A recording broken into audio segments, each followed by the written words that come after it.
Friends नतून एक recipe निये आमी तोमादेर काछे चले एसेछि। दारुण एक यूनिक एक ब्रेकफास्टेर रेसिपि ब्रेड और दई दिए आमी आजके तोमादेरके करे देखाबो। खूबই झटपट এটা তৈরি হয়ে যায়, খেতেও কিন্তু জাস্ট ফাটাফাটি হয়। তো ফার্স্ট যেটা করব আমি এখানে 3 টেবিল স্পুন ভরে নিয়েছি টক দই। তাতে আমি খুব সামান্য মশলা অ্যাড করব, খুব সামান্য হলুদ গুঁড়ো, সামান্য লঙ্কার গুঁড়ো আর হচ্ছে স্বাদ মতো নুন দিয়ে আমি এটাকে খুব ভালো করে মিশিয়ে নেব। এবার আমি দিচ্ছি 2 টেবিল স্পুন বেসন, তার মানে 3 টেবিল স্পুন টক দইতে আমি দিচ্ছি 2 টেবিল স্পুনের মতো বেসন দিয়ে খুব ভালোভাবে আমি এটা মিশিয়ে নেব। মাঝে খুব সামান্য আমি জল অ্যাড করেছিলাম। ব্যাস ব্যাটার আমার রেডি। এবার একটা ননস্টিক প্যান নিয়েছি, তাতে খুব সামান্য সাদা তেল দিয়ে দিচ্ছি। তেলটা খুব ভালোভাবে গরম হতে দেবো।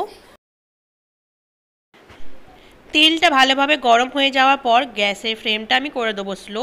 এবার একটা একটা করে ব্রেড নিয়ে ব্যাটারে ডিপ করে আমি তেলের মধ্যে দিয়ে দিচ্ছি। আমি এখানে ব্রাউন ব্রেড ব্যবহার করেছি।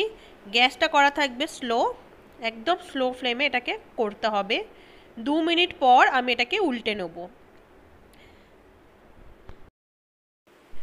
যখন ব্রেডটা রেডি হয়ে যাবে না, তোমরা দেখেই বুঝতে পারবে খুব দারুণ একটা কালার এসে যাবে। তো 2-3 মিনিট পর উল্টে নেওয়ার পর আরও 2 মিনিটের জন্য আমি মিডিয়াম ফ্লেম করে দেবো। তারপর দেখো কালারটা কত সুন্দর এসছে। এবার হচ্ছে এই রেসিপির মেন পার্ট। দেখো অন্য একটা জায়গায় আমি নিচ্ছি সামান্য একটু সাদা তেল। তেলটাকে খুব ভালো করে গরম হতে দেবো। এরপর এখানে আমি দিয়ে দিচ্ছি কালো সর্ষে আর একটা কাঁচা লঙ্কা, সেটাকে মাঝখান থেকে চিড়ে নিয়েছি, আর নিয়েছি কারি পাতা আর সামান্য পেঁয়াজ। খুব বেশি ভাজবো না, যখন দেখবে সর্ষে আর কারি পাতার দারুণ একটা ফ্লেভার আসবে সেই সময় গ্যাসের ফ্লেমটা কিন্তু বন্ধ করে দিতে হবে। খুব বেশি হলে 1 মিনিট আমি এটাকে নেড়েছি। 1 মিনিট পর আমি এটাকে গ্যাসটাকে আমি বন্ধ করে দেবো।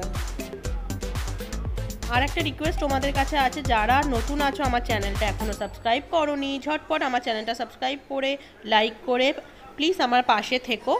এবার এটা রেডি হয়ে গেছে, গ্যাসটা বন্ধ করে দিয়ে এটা আমি ব্রেডের ওপরে সার্ভ করে দিচ্ছি। ব্যাস আজকের কিন্তু ব্রেড কাট দিয়ে না এই টোস্টটা কিন্তু রেডি হয়ে গেছে। তোমরা অবশ্যই এটা বাড়িতে বানিও, এটা কিন্তু খেতে জাস্ট ফাটাফাটি হয়। আজ এইটুকুই, আবার আসবো নতুন ভিডিও নিয়ে। ভালো থেকো, সুস্থ থেকো, টাটা, বাই বাই।